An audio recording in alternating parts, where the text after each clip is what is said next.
you from the other room. I know what you're doing. Okay. Yeah. Chapter 3, in which a witch accidentally and magics an infant. At the center of the forest was a small swamp, bubbly, sulphury, and noxious, fed and warmed by an underground, restlessly sleeping volcano and covered with a slick of slime whose color ranged from poison green to lightning blue to blood red, depending on the time of year. On this day, so close to the day of sacrifice in the Protectorate, or Star Child Day everywhere else, the green was just beginning to inch its way toward blue.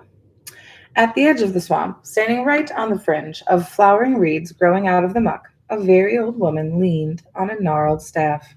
She was short and squat, and a bit bulbous about the belly. Her crinkly gray hair had been pulled back into a thick braided knot, with leaves and flowers growing out of the thin gaps between the twisted plaits. Her face, despite its cloud of annoyance, maintained a brightness in those aged eyes and a hint of smile in that flat, wide mouth. From certain angles, she looked a bit like a large, good-tempered toad. Her name was Zan, and she was the witch. "Do you think you can hide from me, you ridiculous monster?" she bellowed at the swamp. "It isn't as though I don't know where you are. Resurface this minute and apologize." She pressed her expression into something closely resembling a scowl. "Or I will make you." Though she had no real power over the monster himself, he was far too old. She certainly had the power to make that swamp cough him up as if he were nothing more than a glob of phlegm in the back of the throat. She could do it with just a flick of her left hand and a jiggle of her right knee. She attempted to scowl again.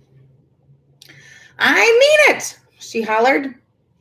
The thick water bubbled and swirled, and the large head of the swamp monster blurped out of the bluish green. He blinked one wide eye and then the other, before rolling both towards the sky. "Don't roll your eyes at me, young man," the old woman huffed.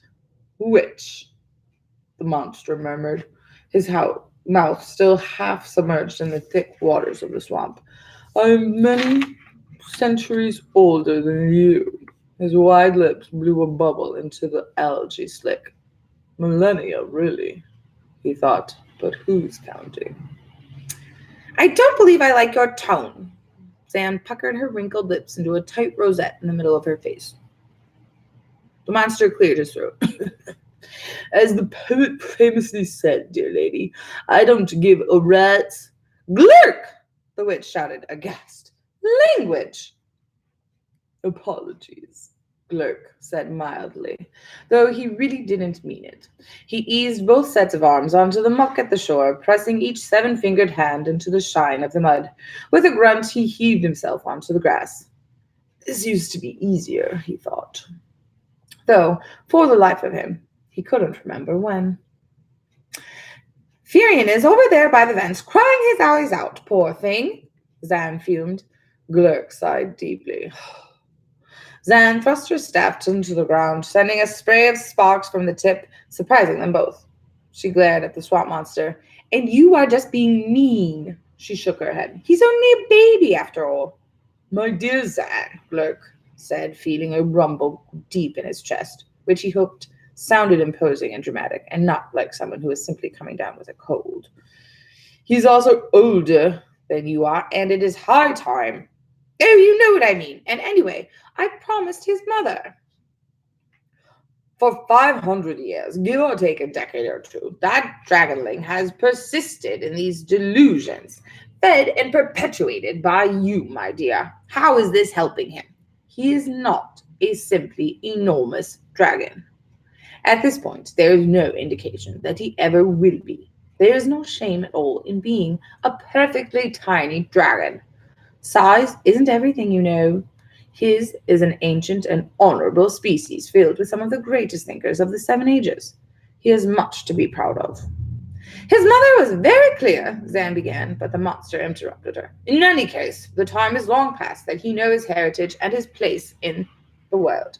I've gone along with this fiction for far longer than I should have. But now," Greg pressed his forearms to the ground and eased his massive bottom under the curve of his spine, letting his heavy tail curl around the whole of him like a great glistening snail's shell. He let the paunch of his belly sag over his folded legs. I don't know, my dear. Something has shifted. A cloud passed over his damp face, but Zan shook her head. Here we go again, she scoffed. As the poet says, oh, ever-changed earth. Hang the poet! Go apologize! Do it right now! He looks up to you! Zan glanced at the sky. I must fly, my dear. I'm already late. Please, I am counting on you. Glurk lumbered toward the witch, who laid her hand on his great cheek. Though he was able to walk upright, he often preferred to move on all sixes or sevens, with the use of his tail as an occasional limb, or all fives, if he happened to be using one of his hands to pluck a particularly fragrant flower and bring it to his nose, or to collect rocks, or to play a haunting tune on a hand-carved flute. He pressed his massive forehead to Zan's tiny brow. Please be careful, he said, his voice thick. I have been beset of late by troubling dreams. I worry about you when you are gone. Zan raised her eyebrows, and Glurk leaned his face away with a low grumble. Fine, he said. I will perpetuate the fiction for our friend Firion. The path to truth is in the dreaming heart, the poet tells us. That's the spirit, Zan said. She clucked her tongue and blew the monster a kiss. And she vaulted up and forward on her staff's fulcrum, sprinting away into the green. Despite the odd beliefs of the people of the Protectorate, the forest was not cursed at all, nor was it magical in any way, but it was dangerous. The volcano beneath the forest, low-sloped and impossibly wide, was a tricky thing. It grumbled as it slept, while heaving geysers till they burst, and restlessly worrying at fissures until they grew so deep that no one could find the bottom. It boiled steams and cooked mud and sent waterfalls disappearing into deep pits, only to reappear miles away. There were vents that spewed foul odors, and vents that spewed ash, and vents that seemed to spew nothing at all, until a person's lips and fingernails turned blue from bad air, and the whole world started to spin. The only truly safe passage across the forest for an ordinary person was the road, which was situated on a naturally raised seam of rock that had smoothed over time. The road didn't alter or shift, it never grumbled. Unfortunately, it was earned and uprearned by a gang of thugs and bullies from the Protectorate. Zan never took the road. She couldn't abide thugs or bullies, and anyway, they charged too much. Or they did, last time she checked. It had been years since she had gone near it, many centuries now. She made her own way instead, using a combination of magic and know-how and common sense. Her treks across the forest weren't easy by any means, but they were necessary. A child whose very life depended on her arrival, and she needed to get there in time. For as long as Zan could remember, every year at about the same time, a mother from the Protectorate left her baby in the forest, presumably to die. Zan had no idea why, nor did she judge, but she wasn't going to let the poor little thing perish either. So every year she traveled to that circle of sycamores and gathered the abandoned infant in her arms, carrying the child to the other side of the forest, to one of the free cities on the other side of the road. These were happy places, and they loved children. At the curve of the trail, the walls of the Protectorate came into view. Zan's quick steps slowed to applaud. The Protectorate itself was a dismal place. Bad air, bad water, sorrow settling over the roofs of its houses like a cloud. She felt a yoke of sadness settling onto her own bones. Just get the baby and go, Zan reminded herself, as she did every year. Over time, Zan had started making certain preparations, a blanket woven of the softest lamb's wool to wrap the child and keep it warm, a stack of clothes to freshen a wet bottom, a bottle or two of goat's milk to fill an empty tummy. When the goat's milk ran out, as it invariably did, the trek was long and the milk was heavy, Zan did what any sensible witch would do. Once it was dark enough to see the stars, she reached up one hand and gathered starlight in her fingers, like the silken threads of spiders' webs, and fed it to the child. Starlight, as every witch knows, is a marvelous food for a growing infant. Starlight collection takes a certain knack and talent, magic for starters, but children eat it with gusto. They go fat and sated and shining. It didn't take long for the free cities to treat the yearly arrival of the witch as something of a holiday. The children she brought with her, their skin and eyes bright with starlight, were seen as a blessing. Zan took her time selecting the proper family for each child, making sure their characters and inclinations and senses of humor were a good match for the little life that she had cared for over the course of such a long journey. and the Star Children, as they were called, grew from happy infants to kind adolescents to gracious adults. They were accomplished, generous of spirit, and successful. When they died of old age, they died rich. When Zan arrived at the grove, there was no baby to be seen, but it was still early, and she was tired. She went to one of the craggy trees and leaned against it, taking in the loomy scent of its bark through the soft beak of her nose. A little sleep might do me good, she said out loud, and it was true. The journey she'd been on was long and taxing, and the journey she was about to begin was longer and more taxing. Best to dig in and rest a while. And so she did, as she often did when she wanted some peace and quiet away from home, the witch Zan transformed herself into a tree, a craggy thing of leaf and lichen and deep grooved bark, similar in shape and texture to the other ancient sycamores standing guard over the small grove. And as a tree, she slept. She didn't hear the procession. She didn't hear the protestations of Antain or the embarrassed silence of the council or the gruff pontifications of Grand Elder Garland. She didn't even hear the baby when it cooed, or when it whimpered, or when it cried. But when the child opened its mouth into a full-fledged wail, Zan woke up with a start. "Oh, my precious stars," she said in her craggy, barky, leafy voice, for she had not yet untransformed. "I did not see you lying there." The baby was not impressed. She continued to kick and flail and howl and weep. Her face was ruddy and rageful, and her tiny hands curled into fists. The birthmark on her forehead darkened dangerously. "Just give us a second, my darling. Auntie Zan is going as fast as she is able." And she was. Transformation is a tricky business, even for one as skilled as Zan. Her branches began to wind back into her spine one by one, while the folds of bark were devoured bit by the folds of her wrinkles. Zan leaned on her staff and rolled back her shoulders a few times to release the kinks in her neck. One side and then the other. She looked down at the child, who had quieted some, and was now staring at the witch in the same way that she had stared at Grand Elder, with a calm, probing, unsettling gaze.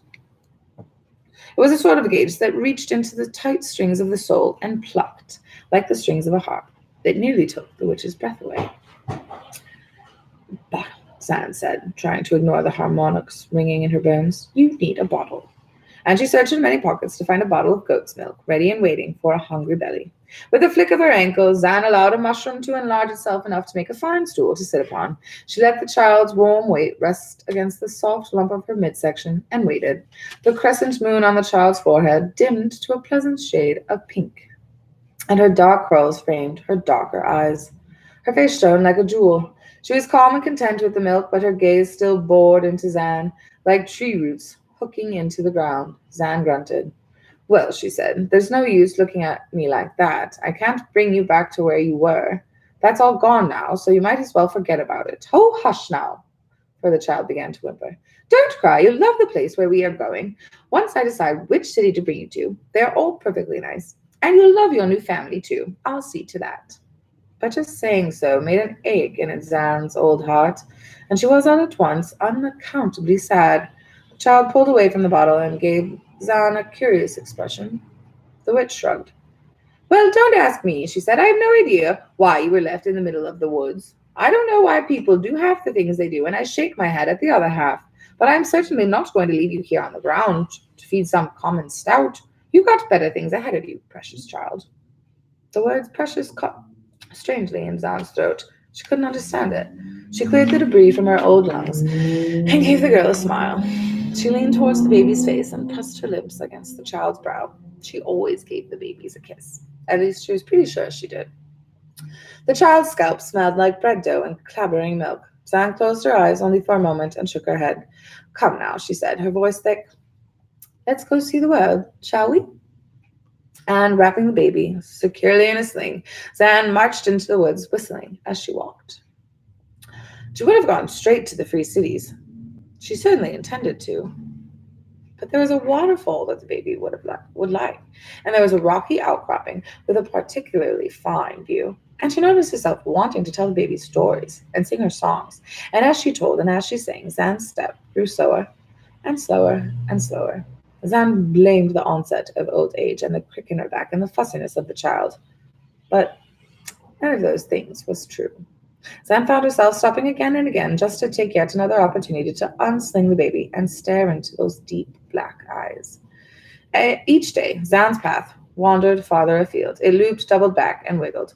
Her traverse through the forest, normally almost as straight as the road itself, was a twisty, windy mess. At night, the goat's milk was exhausted. Zan gathered the gossamer threads of starlight in her fingers, and the child ate gratefully. And each mouthful of starlight deepened the darkness in the child's gaze. Whole universes burned in those eyes, galaxies upon galaxies. After the 10th night, the journey that usually only took 3.5 days was less than a quarter done. The waxing moon rose earlier each night, though Zan did not pay much mind. She reached up and gathered her starlight and didn't heed the moon. There is magic in starlight, of course. This is well known. But because the light travels such a long distance, the magic in it is fragile and diffused, stretched into the most delicate of threads. There is enough magic in starlight to content a baby and fill its belly, and in large enough quantities, starlight can awaken the best in that baby's heart and soul and mind. It is enough to bless, but not in magic. Moonlight, however, that is a different story. Moonlight is magic. Ask anyone you like. Zan couldn't take her eyes off the baby's eyes. Suns and stars and meteors, the dust of nebulae, big bangs and black holes and endless, endless space. The moon rose, big and fat and shining. Zan reached up. She didn't look at the sky. She didn't notice the moon. Did she notice how heavy the light felt on her fingers? Did she notice how sticky it was? How sweet? She waved her fingers above her head. She pulled her hand down when she couldn't hold it up anymore. Did she notice the weight of magic swinging from her wrist? She told herself she didn't. She said it over and over and over until it felt true. And the baby ate and ate and ate, and suddenly she shuddered and buckled in Zan's arms, and she cried out once and very loud, and then she gave a contented sigh, falling instantly asleep, pressing herself into the softness of the witch's belly. Zan looked up at the sky, feeling the light of the moon falling across her face. "Oh, dear me," she whispered. The moon had grown full without her noticing, and powerfully magic. One sip would have done it, and the baby had had, well, more than one sip. Greedy little thing. In any case, the facts of the matter were as clear as the moon sitting brightly on the tops of the trees. The child had become unmagicked. There was no doubt about it. And now things were more complicated than they had been before. Zan settled herself cross-legged on the ground and laid the sleeping child in the crook of her knee. There would be no waking her, not for hours. Zan ran her fingers through the girl's black curls. Even now she could feel the magic pulsing under her skin, each filament insinuating itself between cells, through tissues, filling up her bones. In time, she'd become unstable. Not forever, of course. But Zan remembered enough from the magicians who had raised her long ago that rearing a magic baby is no easy matter. Her teachers were quick to tell her as much. And her keeper, Zazamos, mentioned it endlessly. Infusing magic into a child is akin to putting a sword in the hand of a toddler. So much power and so little sense. Can't you see how you age me so, girl? He had said over and over and over. And it was true. Magical children were dangerous. She certainly couldn't leave the child with just anyone. "Well, my love," she said, "aren't you more troublesome by half?" The baby breathed deeply through her nose. A tiny smile quivered in the center of her rosebud mouth.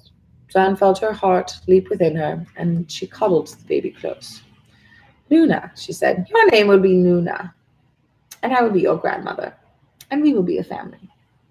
And just by saying so, Zan knew it was true. The words hummed in the air between them, stronger than any magic. She slid the baby back into the sling and began the long journey toward home, wondering how on earth she'd explain it to Glurk.